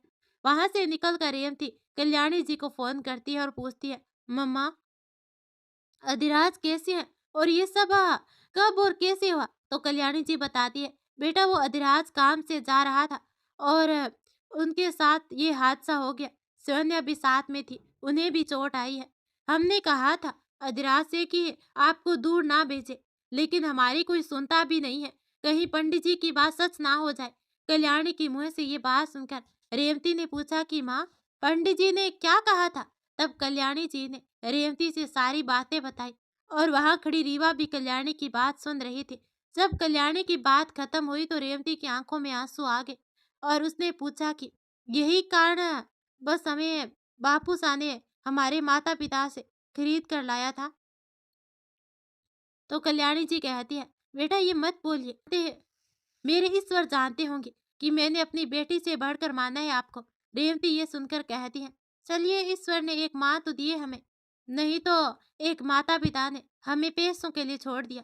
ये कहकर रेवती रोने लगती है और रीवा उसे चुप कराती है। कल्याणी जी भी भावुक होकर फोन कट कर देती है। यहाँ से रेवती और रीवा दोनों राजस्थान पहुंचकर सीधा हॉस्पिटल पहुंचती है और रीवा अधिराज के कमरे में जाती है। वहाँ अधिराज और स्वेना दोनों बेहोश सोए थे। रेवती अधिराज के पास जाकर बैठती है और उसका हाथ पकड़कर रोने लगती है। तब भी वो देखती है कि अधिराज का हाथ हिलता है और वो डॉक्टर को बुलाती है। डॉक्टर आते हैं तो चेक करते हैं, फिर बाहर आकर बताते हैं कि अधिराज की तबीयत में सुधार है, लेकिन स्वेना अभी तक उसी हालत में है। फिर कल्याणी रेवती के पास आती है और उसके सर पर हाथ फेरते हुए कहती है हमें पता है अब अधिराज को कुछ नहीं होगा। और फिर मुस्कुराते हुए कहती है कि चलिए सब घर, 4 दिन से आप लोग आराम नहीं किए, अब चलकर आराम कीजिए, अब अधिराज को कुछ नहीं होगा, क्योंकि रेवती यहाँ पर रहेगी। रेवती भी कहती है कि आप लोग जाइए, हम यहाँ पर हैं। रेवती के बार बार बोलने पर सब रेवती की बात सुन लेते हैं और घर चले जाते हैं। हॉस्पिटल में रेवती और उसके साथ जीत करके रीवा रुक जाती है। तभी रेवती पानी लाने के लिए जा रही होती है तो उसे सामने वाले रूम से कोई जोर से खींचकर अंदर ले लेता है। रेवती घबरा जाती है और चिल्लाने की कोशिश करती है तो उसके मुंह पर हाथ रखकर उसका मुंह बंद कर दिया जाता है। और रेवती देखती है कि वो आर्यन था। आर्यन को देखकर वो बिल्कुल ही शांत हो जाती है पूछती है कि आप यहाँ? तो आर्यन कहता है, मैं तुमसे मिलने आया हूँ। तो रेवती बोली, लेकिन क्यों? तभी आर्यन बोलता है, मैं कोई खिलौना नहीं हूँ जिसको तुम यूं ही छोड़ दोगे। एक बार भी तुमने मेरे बारे में नहीं सोचा। मुझसे तुम्हें थोड़ा सा भी प्यार नहीं हुआ था क्या रेवती? ये सुनकर रेवती की आंखों में से आंसू गिरने लगे और रेवती आर्यन के गले लग जाती है और बोली कि आप मेरे लिए खिलौने नहीं हो सकते। आप क्या हैं हमारे लिए? ये बताने बैठे तो समय जिंदगी और लफ्ज कम पड़ जाएंगे। फिर रेवती अपने आंसू पोंछती है और आर्यन से दूर होती है और आर्यन वहां से चले जाने के लिए बोलता है और आर्यन को वहां से चले जाने को बोलती है। ये सारी बातें सुनकर आर्यन कहते हैं, रेवती, जब तुम मुझे इतना चाहती हो तो चलो ना मेरे साथ। मैं नहीं कर पाऊंगा तुम्हारे बगैर। मैं नहीं रह पाऊंगा तुम्हारे बगैर। तो रेवती कहती है, और और वो भी नहीं जी पाएंगे हमारे बगैर। तो आर्यन बोला, वो कौन? तभी रेवती बताती है, अधिराज, जो हमें पढ़ा लिखा कर दुनिया में रहने लायक बनाए हैं। हम उन्हें मरने के लिए कैसे छोड़ दें, बताइए आप ही। आर्य रेवती की बातों से दुखी हो जाता है और वहां से जाने लगता है। तभी रेवती उसका हाथ पीछे से पकड़ लेती है। फिर आर्य रेवती को देखता है तो रेवती रोते हुए उसे सॉरी बोलती है, पर आर्यन बिना कुछ बोले वहां से चला जाता है। रेवती वापस आती है और अधिराज के पास बैठी रीवा से आकर सारी बातें बताती है। रीवा भी ये सब सुनकर दुखी हो जाती है और कहती है कि सब हमारी गलती है। हम ही ने कहा था आर्यन को कि ठीक रहेगा अगर आप रेवती की जिंदगी में आ गए तो, लेकिन ये शराब का चक्कर था, ये हमें कहाँ मालूम था। बेचारा आर्यन तो आपसे बहुत प्रेम करने लगा है। दोनों मायूस बैठी थी। तभी एदराज का हाथ हिला और वो धीरे से आंखें खोल रहा था। उसके हाथों पर रेवती की नजर गई और वो रीवा को बोलकर दौड़ते हुए डॉक्टर को बुलाने गए। डॉक्टर भी उधर से आए और रूम के अंदर आए और अधिराज को देखने लगे। उन्होंने बताया कि अधिराज ठीक हो रहे हैं, लेकिन सैन्य की तरफ देखकर डॉक्टर बोले कि इनका कुछ नहीं कह सकते। ये सुनकर रेवती और रीवा दुखी हो जाती है, लेकिन अधराज ठीक हो रहे हैं। ये सुनकर दोनों बहुत खुश हो जाती है और अधराज भी अपनी आंखें खोल दी थी। रीवा खुश होकर अपने पूरे परिवार को फोन करके बताने लगी। उधर रेवती अधराज के पास बैठी उन्हें देखकर मुस्कुराई। अधराज उसे वहां देखकर पूछे कि आप यहाँ अपनी पढ़ाई छोड़कर क्यों आई हैं? तो रेवती बताती है, हमें पता नहीं था कि हमारे जाने से आपके साथ ये सब हो जाएगा, वरना हम कभी नहीं जाते। एदराज उसकी आंखों में देख रहे थे, लेकिन रेवती अपनी नजरें नीचे करके बात कर रही थी। अब अधिराज फिर बोले कि आपको आने की जरूरत नहीं थी रेवती, हम ठीक हो जाते हैं। ये श्राप जैसे कुछ नहीं होता। ये सब बस महाशा और बापूसा का अंधविश्वास है। फिर रेवती नजरें उठाकर अधिराज को देखती है और बोलती है कि आपको सब मजाक लगता होगा, पर हर चीज होती है। अगर हमारे साथ रहने से आप ठीक रहेंगे तो हम आपके साथ ही रहेंगे और हमारी वजह से कभी भी स्वर्ण जी को कोई परेशानी नहीं होगी। अधिराज को रेवती की ये सारी बातें अच्छी लग रही थी। वो लगातार रेवती का चेहरा देखकर मुस्कुराए जा रहा था। लेकिन जब रेवती शिवन्य का नाम ली तो अधिराज को शिवन्य का ख्याल आया, जो एक्सीडेंट के वक्त साथ थी। वो घबरा कर रेवती से शिवन्य के बारे में पूछने लगे। रेवती ने उन्हें शांत रहने को कहा और बताई कि ये जो आपके पास लगा पड़ता है उसके उधर शिवन्या शिवन्या जी है और डॉक्टर ने कहा है कि उनकी हालत बहुत बुरी है। अधराज खड़े होने लगे और शिवन्या के पास जाने लगे तो रेवती ने उन्हें रोका और बोली कि रुकिए, हम पर्दा हटाते हैं, आप लेटे लेटे देख लीजिएगा। रेवती ने पर्दा पर्दा हटा दिया और अधराज शिवन्या को देखकर बहुत ही भावुक हो गया और बोलने लगा कि हमारी गलती के कारण ये हुआ है। रेवती ने उन्हें कहा कि इसमें आपकी गलती नहीं है। उतने में सारा परिवार हॉस्पिटल पहुंच गया और अधराज से मिला। तभी उधर से डॉक्टर आए और उसके हाथ में रिपोर्ट था। वो बोले कि दोनों का रिपोर्ट आ गया। अधराज को हल्की चोट है, लेकिन शिवन्या कोमा में चली गई है और उन्हें ठीक होने में 6 दिन, 6 महीने या 6 साल भी लग सकते हैं। ये सुनकर सभी दुखी हो जाते हैं। डॉक्टर बोलते हैं कि अधिराज 10 दिन के बाद घर जा सकते हैं, लेकिन स्वन्य को हॉस्पिटल में रहना होगा जब तक उन्हें होश नहीं आ जाता। देखते देखते 10 दिन बीत गए। अधिराज को लेने बलवंत और कल्याणी आए हुए थे, लेकिन अधिराज की नजरें किसी को ढूंढ रही थी। ऐसे में कल्याणी की नजर अधिराज पर गई और कल्याणी बोली, बेटा किसे ढूंढ रहे हो? तो अधिराज बोला, नहीं माँ, हम तो बस ऐसे ही। तो कल्याणी मुस्कुराने लगी और बोली कि आप आइए, हम गाड़ी के पास आपका इंतजार करते हैं। अधिराज स्वन्य के पास जाता है और उसे बहुत समय तक देखता रहता है। फिर कुछ समय के बाद वहां से चला जाता है और जब वो गाड़ी के पास पहुंचते हैं, तब वो देखते हैं कि रेवती वहां खड़ी है और अधिराज के आने का इंतजार कर रही है। ये देखकर अधिराज खुश हो जाता है और आकर पीछे रेवती के साथ बैठ जाते हैं और आगे की सीट पर बलवंत और कल्याणी बैठते हैं। वहां से दोनों घर आते हैं। घर पर सब अधिराज का बहुत ध्यान रखते हैं और अधिराज भी हर दिन एक बार जाकर स्वर्ण से मिलते हैं। अधिराज को रेवती भी बहुत पसंद आने लगी थी। अधिराज हमेशा रेवती को किसी काम के बहाने हमेशा अपने सामने ही रखते। एक दिन अधिराज को सुबह से रेवती दिखाई नहीं दी। अधिराज रीवा को बोलते हैं कि रीवा जाइए, रेवती को भेज दीजिए, पानी के साथ हमें प्यास लगी है। अब रेवती रीवा को कहने पर पानी लेकर आई और अधिराज के हाथों में देकर वो वहां से जा रही थी। तभी अधिराज उसे रोकते हुए पूछते हैं कि क्या बात है रेवती, आप उदास क्यों हैं? किसी ने कुछ कहा है क्या आपसे? लेकिन रेवती सिर हिलाकर ना कहती है। फिर वहां खड़ी रीवा कहती है, भैया वो हम दोनों की परीक्षा है अगले हफ्ते, लेकिन क्या करें, रेवती जाने को तैयार नहीं है। रेवती अपना सिर नीचे करके खड़ी थी और अधिराज उसी की ओर बड़े प्यार से देखते हुए पूछते हैं, क्यों क्यों नहीं जाओगे आप? तो रेवती कहती है, हम गए और ये सब हो गया, अब हम नहीं जाएंगे, फिर अगर आपको कुछ हो गया तो अधिराज मुस्कुराते हैं और कहते हैं कि चलिए ठीक है, फिर हम भी आपके साथ ही चलते हैं। वैसे भी हमें वहां से निमंत्रण आया है कि आकर स्पेशल क्लास दीजिए लोगों के विद्यार्थी को। ये सुनकर रीवा और रेवती अधिराज को देखने लगती है। रीवा को मोहित के बारे में सोचकर डर लग रहा था और रेवती को भी डर था कि अधिराज को सामने देख अरे ना कुछ करे। फिर दोनों ही सोच रही थी, उतने में अधिराज बोलते हैं कि जाइए पैकिंग कीजिए, हम टिकट करवाते हैं। ये कहकर अधिराज वहां से चले गए। दोनों ने पैकिंग की और 2 दिन के बाद ही परिवार के साथ विदा लेकर वो तीनों वहां से निकल गए। आते वक्त एधराज ने कल्याणी को शिवन्या का ख्याल रखने को कहा और बोले कि हमें बताते रहिएगा शिवन्या के बारे में। कल्याणी ने शिवन्या की सारी जिम्मेदारी ले ली और बोली कि आप लोग जाइए निश्चित होकर, हम यहाँ सब संभाल लेंगे। कल्याणी खुश थी कि अधिराज और रेवती की नजदीकियां बढ़ रही है। अब कोलकाता पहुंचते ही अधिराज ने रहने का इंतजाम करवाया और पहले दोनों हॉस्टल में रहती थी, लेकिन अब अधिराज के साथ फ्लैट में आ गई थी।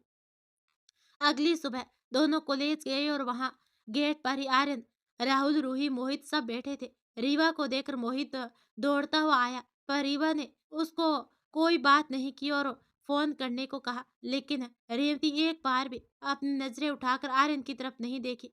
कुछ समय के बाद सबसे पहला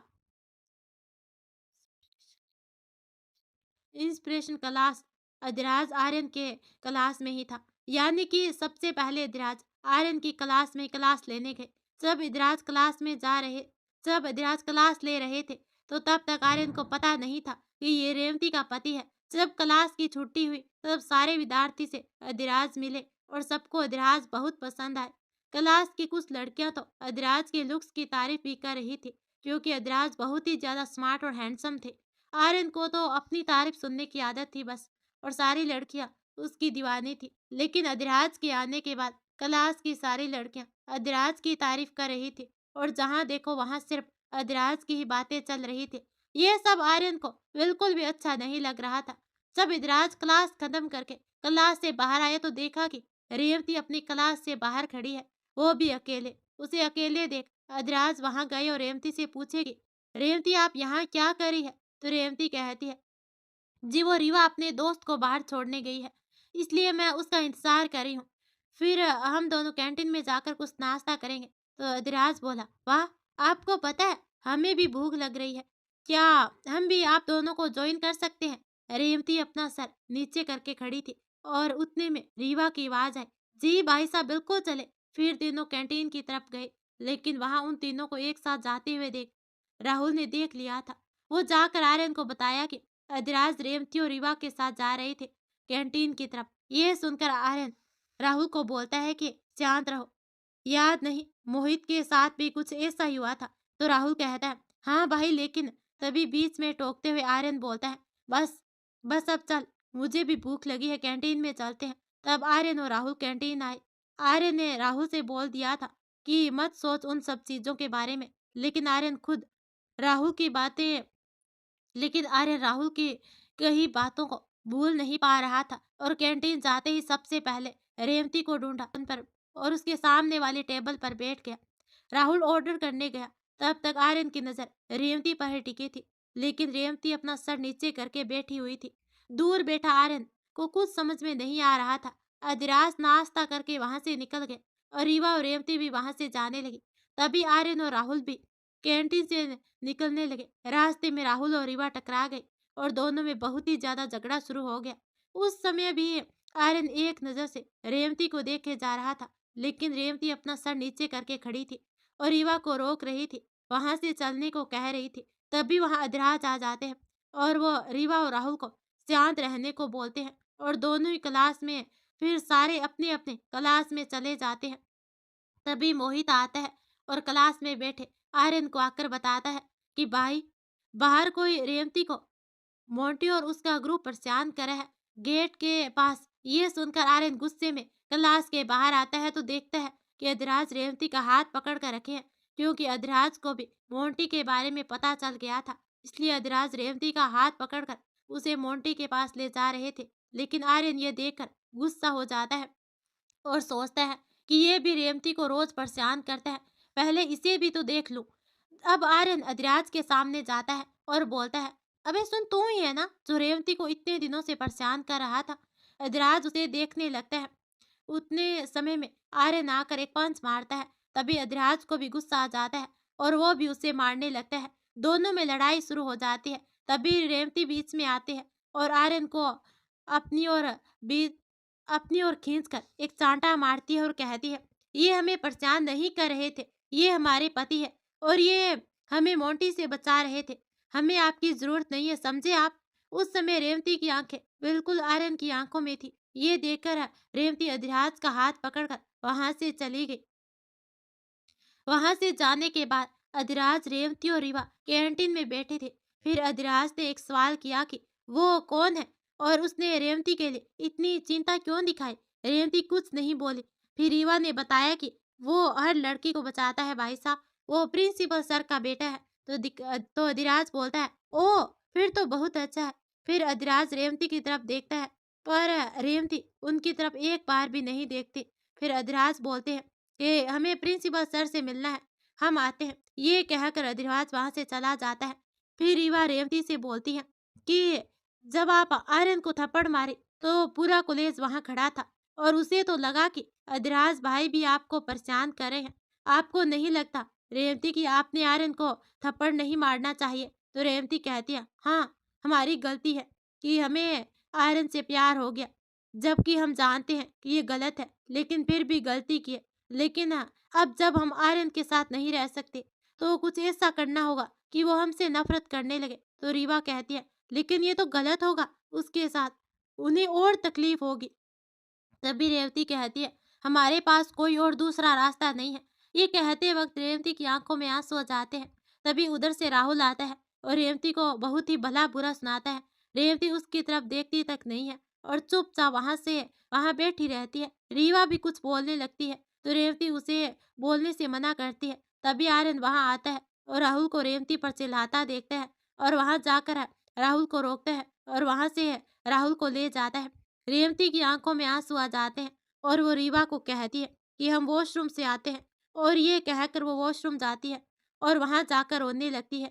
उसके रोने की आवाज वहां खड़ी रूही सुन जाती है।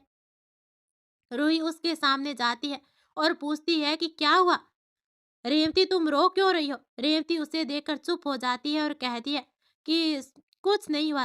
तभी रूही कहती है, रेवती मैंने जो किया वो बहुत गलत किया, लेकिन मैं उसके लिए बहुत ही शर्मिंदा हूँ। वो बोलती रहती है कि रेवती उसके गले लग जाती है और बहुत ज्यादा भावुक हो जाती है। फिर रूही रेवती को गले लगाकर शांत करवाती है और पूछती है कि क्या हुआ। फिर रेवती खुद को रोक नहीं पाती और सारी बातें रेवती रूही को बता देती है और वह भी आर्यन से प्यार करती थी। ये बात आर्यन को बताने से मना करती है और उसे प्रॉमिस लेती है। वहां से रूही रेवती को बाहर लाती है तो देखती है कि वहां रीवा खड़ी है। रीवा फिर रेवती को वहां से घर चलने को कहती है।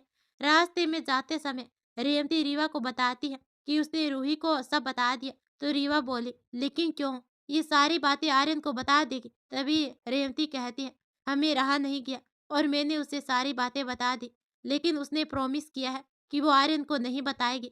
यहाँ कॉलेज में रूही आर्यन के पास जाती है और बहुत ही परेशान रहती है।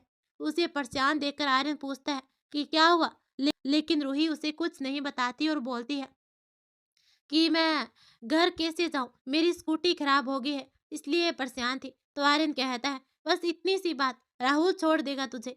रूही फिर मुस्कुराती है और वहाँ से राहुल के साथ चली जाती है। रूही को पूरे रास्ते उदास देखकर राहुल पूछता है कि क्या हुआ? तू टेंशन में क्यों है? तो रूही बोलती है, नहीं तो। तभी राहुल कहता है, चल सच सच बता मुझे, मेरे साथ कोई झूठ नहीं चलेगा। और मैं जानता हूँ कि ये स्कूटी वाली बात भी तूने झूठ ही आर्यन को बताया है। चल सब सच बता, तुझे मेरी कसम है। अब रूही दुविधा में पड़ जाती है और राहुल से सारी बात बता देती है। जब राहुल को पता चलता है कि वो रेवती भी आर्यन को पसंद करती है, तो राहुल को एहसास होता है कि रेवती भी बहुत दर्द में है और बहुत परेशान रहती है। आर्यन का तो सबको पता है, लेकिन रेवती किसी को बता नहीं सकती। फिर वही बताती है कि आर्यन को रेवती थप्पड़ भी इसीलिए मारी थी, ताकि आर्यन ये सोच ले कि रेवती अधिराज से प्यार करती है। इससे आर्यन को रेवती को भूलने में आसानी होगी। राहुल सारी बातें सुनता है और अपने आप को कोसता है कि उसने क्यों रेवती को इतना बुरा भला कहा। फिर सारी बातें खत्म होने के बाद रूही बोलती है, क्या हमें ये सारी बातें आर्यन को बतानी चाहिए? तो राहुल कहता है, नहीं नहीं, ऐसे तो आर्यन रेवती के गम में ही बैठा रहेगा, हमें ये बातें आर्यन को नहीं बतानी चाहिए। फिर राहुल रूही को बाय बोलकर वहां से चला जाता है। रेवती और रीवा घर पर ही होती है। तभी डोरबेल बजता है। रीवा गेट खोलती है। दरवाजे पे खड़े अधिराज बोलते हैं कि आप दोनों रेडी होकर बाहर आओ, हम ड्राइव पर जाएंगे। ये कहकर अधिराज नीचे पार्किंग से अपनी गाड़ी निकालता है और कुछ समय के बाद तैयार होकर रेवती और रीवा नीचे जाती है और गाड़ी में बैठ जाती है। पीछे रीवा, आगे अधिराज के साथ रेवती बैठती है।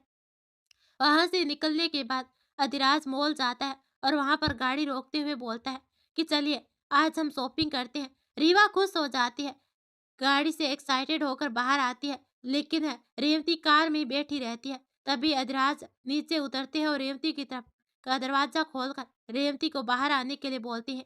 रेवती भी बाहर आती है और तीनों मॉल के अंदर जाते हैं। दोनों लड़कियां शॉपिंग में व्यस्त हो जाती है और अधिराज को एक फोन आता है और वो फोन में व्यस्त हो जाता है। तभी रीवा के पास मोहित आता है और रीवा को गले लगा लेता है। रीवा उसे वहां देखकर डर जाती है और उसे वहां से जाने के लिए कहती है, लेकिन मोहित वहां से नहीं जाता है। कुछ समय के बाद रीवा की नजर सामने से आते हुए अधिराज पे जाती है और वो मोहित को छुप जाने को कहती है। फिर मोहित को भी नजर अधिराज पे जाती है और वो वहां से भागने लगता है और उसी बीच वो रेवती से टकरा जा और उसी बीच वो रेवती से टकराकर रेवती के ऊपर जमीन पर गिर जाता है। अधिराज देख लेता है और वहां से मोहित का कॉलर पकड़कर उठाता है और मारने लगता है। रेवती रोकने की कोशिश करती है, लेकिन अधिराज उसे बहुत पीटता है और कहता है कि यहाँ मॉल में आकर तुम लोग लड़की छेड़ते हो। अधिराज बहुत गुस्से में था और उसका ये रूप देखकर रेवती बहुत डर जाती है, क्योंकि अधिराज को रेवती इन 3 सालों में इतना गुस्सा करते हुए कभी नहीं देखी थी। तभी रीवा आती है और अधिराज का हाथ पकड़कर रोने लगती है और बोलती है कि भाई साहब इसे छोड़ दीजिए प्लीज, ये रेवती को परेशान नहीं करने आया था। ये सुनकर अधिराज मोहित को छोड़ देता है और फिर रीवा के पास खड़े होकर उससे पूछता है कि फिर ये तुमसे मिलने आया था। रीवा डरते हुए अपना सर हाँ में हिलाती है और अधिराज कुछ नहीं बोलता और मोहित की तरफ देखता है, जिसके होठ और सर से खून निकल रहा था। उसके बाद बोलते हैं कि मैं गाड़ी निकालता हूँ, तुम दोनों इसे लेकर आओ, इसको हॉस्पिटल ले जाते हैं पहले, फिर बात करेंगे। मोहित को हॉस्पिटल ले जाकर अधिराज उसका इलाज करवाकर अपने साथ घर लाते हैं और बिठाते हैं। सारे वहीं हॉल में एक साथ बैठे रहते हैं और अधिराज रीवा से पूछता है कि चल अब सारी बात बताओ। ये रीवा डरते हुए सारी बातें बताती है। अधिराज सब सुनते हैं और बोलते हैं कि रीवा, क्या आप ये सारी चीजों का परिणाम जानती हो? रीवा अपना सर हाँ में हिलाती है। तो अधिराज कहता है, फिर ये सब किया आपने, आपको पता है कि बड़े चाचा साहब पर क्या बीतेगी? तो रीवा कहती है, भाई साहब हमें माफ कीजिएगा, लेकिन हम मोहित को पसंद करते हैं और शादी भी इनसे ही करना चाहते हैं। तभी अधिराज कहता है, रेवती आपने भी हमसे ये बात छुपाई?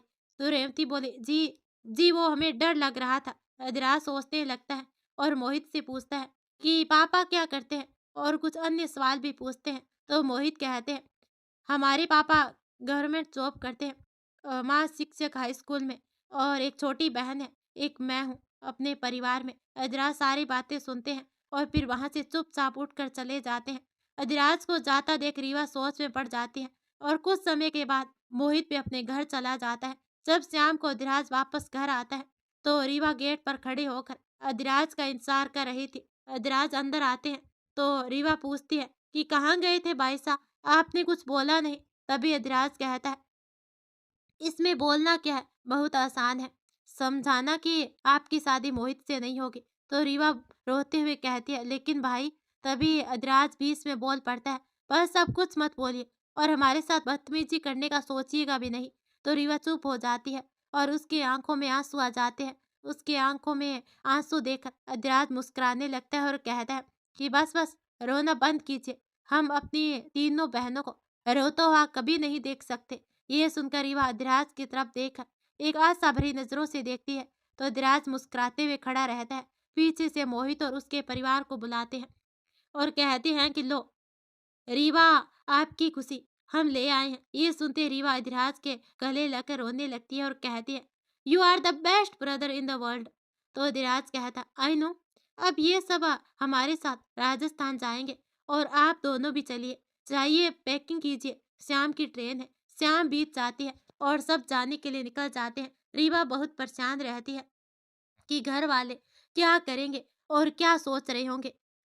जब वहां पहुंचते हैं, ये लोग तो देखते हैं कि सब स्वागत के लिए खड़े हैं, क्योंकि सबको अधिराज ने पहले ही मना लिया था। रीवा और मोहित जैसे ही वहां जाते हैं, मोहित के साथ उनकी दो सालियां मस्ती मजाक करना शुरू कर देती है। तभी रीवा अपनी बहनों से पूछती है कि पूरा परिवार मान कैसे गया। तो रीवा की बहनें बताती है कि पूरा परिवार बहुत गुस्से में था, लेकिन बाईसा यानी कि अधिराज ने सबको मना लिया। सब तैयारियों सब शादी की तैयारियों में जुट जाते हैं। तो देखते देखते शादी का दिन आ जाता है। सुबह रेवती सीढ़ी से नीचे आते वक्त किसी से टकरा जाती है। जब वो अपनी नजरें ऊपर करके चेहरा देखती है तो अचंभित हो जाती है, क्योंकि जिससे वो टकराई वो आर्यन था। तभी पीछे से राहुल आता है और बोलता है कि हमें अधिराज सर ने बुलाया है, और उन दोनों के साथ में रूही भी थी। रेवती फिर चुपचाप वहां से चली जाती है। कुछ समय के बाद अधिराज बाहर से आते हैं और साथ में शिवन्या को भी लेकर आते हैं। सब शिवन्या को देखकर खुश भी होते हैं और अधिराज के बारे में भी सोचने लगती है। फिर पूरा परिवार शिवन्या से मिलकर उसकी खैरियत पूछते हैं। सबसे मिलकर शिवन्या अपने कमरे में आराम करने चली जाती है, और अधिराज रेवती की तरफ बहुत समय तक देखता रहता है, जैसे कि वो रेवती से कुछ कहना चाहता हो। देखते देखते शाम हो जाती है और शादी का समय हो जाता है। बारात लेकर मोहित हवेली पे पहुंच जाता है। पूरा परिवार मिलकर मोहित का स्वागत करते हैं और अंदर जाते हैं। मोहित और रीवा की शादी में सब कुछ बहुत खुश थे और बहुत मस्ती करते हैं। मोहित और रीवा शादी के मंडप में बैठ जाते हैं। उसी समय अधिराज को फोन आता है और अधिराज को बाहर जाना पड़ता है, वहां शादी करवाने के लिए। वही पंडित जी आए हुए थे जो अधिराज की कुंडली को देखे थे और शराब के बारे में बताए थे। अधिराज किसी गेस्ट को लाने बाहर गए थे। तभी पंडित जी गठबंधन की रस्म करने के लिए बुलाते हैं। तभी अधिराज के बड़े चाचा कहते हैं कि ये रस्म अधिराज और उनकी पत्नी करेंगे। तभी शिवन्या मंडप की तरफ बढ़ने लगती है तो कल्याणी थोड़ी ऊंची आवाज में कहती है कि बेटा रेवती, आप जाइए और वहां खड़े हो जाइए, अधिराज आते ही होंगे। आप दोनों को साथ में रस्म करना है, क्योंकि आप ही अधिराज की रक्षक पत्नी हो। ये सुनकर शिवन्या वहीं खड़ी हो जाती है और उसकी आंखों में आंसू आ जाते हैं। रेवती शिवन्या की तरफ देखती है, उसकी सोचती है, हमने उनकी जगह ले लिया, क्योंकि वो तो पहले से ही अधिराज को चाहती थी। और अधिराज की जिंदगी में भी पंडित जी सारी बातें सुन रहे थे और बोले कि कल्याणी सा। तभी कल्याणी जी पंडित जी कहते हुए दौड़ी आए। तो पंडित जी कहते हैं, क्या अधिराज ने आपसे बताया नहीं? तो कल्याणी बोले, क्या नहीं बताया पंडित जी, कुछ 6 महीने पहले ही अधिराज को हमने मंदिर बुलाया था और अधिराज वहां गए थे। मैंने उन्हें सारी सच्चाई बता दी थी, श्यामा भी मांगा था। तभी बलवंत जी बोले, कुछ समझे नहीं हम, पूरी बात हमें बताइए, हुआ क्या है?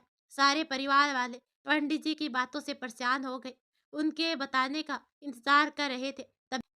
तभी पंडित जी कहती है, हमें क्षमा कीजिएगा, लेकिन जिस दिन आप अधिराज की कुंडली लेकर आए थे, उसी दिन हमसे गलती हो गई थी। उसी दिन एक और लड़के की कुंडली हमारे पास आई थी और उसका नाम भी अधिराज ही था। जो श्राप और दोष के बारे में हमने वो आपको बताया था, वो आपके पुत्र का नहीं था, वो उस लड़के का था और वो लड़के की तबीयत बहुत खराब रहने लगी थी। इसलिए उसके माता-पिता हमसे उसकी कुंडली वापस दिखाने आए थे। वो कुंडली देखकर हमसे बहुत गलती का हमें पता चला। तब हमने अधिराज को कुंडली के साथ बुलाया और वो आए और उनकी कुंडली में कोई दोष या श्राप नहीं था। ये हमने उनको उसी समय उनको बताया था। पूरा परिवार ये बातें सुनकर खुश हो जाता है कि अधिराज की कुंडली में कोई दोष या श्राप नहीं है। लेकिन फिर सब सोचने लगते हैं कि जब अधिराज को ये बात 6 महीने पहले से पता थी, तो उन्होंने बताया क्यों नहीं? ये बातें सुनकर एक और इंसान बहुत खुश था और वो था आर्यन और उसके दोस्त, जो ये सोच रहे थे कि आर्यन और रेवती अब एक हो जाएँगे। उतने में ही मेन गेट से अधिराज आते हुए दिखाई देते हैं। सारे परिवार इकट्ठा होकर खड़े हो जाते हैं और अधिराज की तरफ देखने लगते हैं। तभी अधिराज कहता है, "क्या हुआ? आप लोग ठीक हो?" तो कल्याणी जी बोली, "हाँ बेटा, आप ठीक हो?" तो अधिराज कहता, "हाँ माँ।" "क्या हुआ? आप बताओ।" "चलो।" तो कल्याणी जी बोली, "सच बता दीजिए आप, आपने ये बात क्यों छिपाई हम सबसे? जबकि आप जानते थे कि आपकी ज़िंदगी को लेकर हम सब कितने परेशान हैं, लेकिन आपने पिछले 6 महीनों से ये बात छुपाए रखी। आप जानते हैं कि ये बात बताकर आप हम सबकी ज़िंदगी आसान कर देते।" अधिराज माँ की बातों से समझ जाते हैं कि वो किस बारे में बोल रही है। अधिराज अपना सर नीचे किए खड़े रहते हैं। उसकी माँ के साथ बाकी घर वाले भी अधिराज से कई सवाल करते हैं, लेकिन अधिराज चुपचाप खड़े थे। जब सब शांत हो जाते हैं, तब अधिराज बोलते हैं कि हमें सिर्फ रेवती की फिक्र रहती है। अगर उन्हें पता चल जाता कि उनकी जिंदगी खेल-खेल में खराब हो गई, ये सुनकर उनको कितना बुरा लगता और उन्हें परिवार में बहुत कम लोग ही प्यार करते हैं। इसलिए हमें डर था कि जब सबको पता चल जाएगा, ये बस एक साधारण लड़की है और इसकी वजह से मेरी ज़िंदगी पे कोई असर नहीं होगा, तो सब घर पे इनके साथ बुरा सलूक करेंगे। यही सोचकर मैं नहीं बताया सबको। अब जब हम 4 महीने पहले रेवती का चेहरा पहली बार देखे थे, तब से लेकर आज तक हमने रेवती से प्यार किया है और हमें वो अच्छी भी लगने लगी थी। लेकिन जब मोहित ने बताया कि आर्यन और रेवती एक दूसरे को पसंद करते हैं, तब हमने सोचा कि रेवती हमारे साथ कभी खुश नहीं रह पाएगी। तभी हमने आर्यन की शादी में इनवाइट किया और सोचे थे कि रीवा के साथ शादी के बाद हम सबको सच बता देंगे और रेवती और आर्यन को साथ मिलाकर हम रेवती को अपने साथ ये जबरदस्ती के रिश्ते से आजाद कर देंगे। ये सुनकर पूरा परिवार भावुक हो जाता है। फिर अधिराज सबसे माफी मांगते हैं और खासकर रेवती से माफी मांगते हैं। साथ में सारा परिवार रेवती से माफी मांगता है और कल्याणी शिवन्या से भी माफी मांगती है अपने दुर्व्यवहार के लिए। अधिराज भी शिवन्या से माफी मांगते हैं और कहते हैं कि हम रेवती को पसंद करते थे, लेकिन आपसे हमने प्रेम किया है हमेशा। हमें हमारी गलती के लिए माफ कर दीजिए। रेवती की आंखों में आंसू छलक आते हैं। ये देखकर कल्याणी वहां जाती है और कहती है कि बेटा क्या हुआ? अगर आप हमारी बहू बनकर नहीं रहोगे, तो आपको हमने अपनी बेटी माना है। आप जब चाहे यहाँ आए और जाएं, आपको कोई कुछ नहीं बोलेगा। रेवती ये सुनकर कल्याणी के गले लग जाती है। सवन्या और पूरा परिवार रेवती के पास आता है। सब अपना प्यार दिखाते हैं। फिर मोहित कहता है कि मेरी शादी पे भी अब आप लोग ध्यान दीजिएगा। सब ये सुनकर हंसने लगते हैं और मंडप की तरफ जाते हैं और अधिराज और शिवन्या जाकर रस्मों को पूरा करते हैं। शादी होने के बाद अधिराज दोबारा शिवन्या के पास जाकर माफी मांगता है और शिवन्या भी उन्हें माफ कर देती है। कुछ समय के बाद आर्यन अकेले बालकनी में खड़ा होता है। उसे वहां देखकर रेवती उसके पास आती है और आर्यन को धीमी आवाज में बोलती है। आर्यन पीछे मुड़कर देखता है। वह रेवती अपना सर झुकाकर खड़ी थी और आर्यन उसे एक नजर से देखता रहता है। इसी बीच रेवती नीचे नजरों से ऊपर देखती है।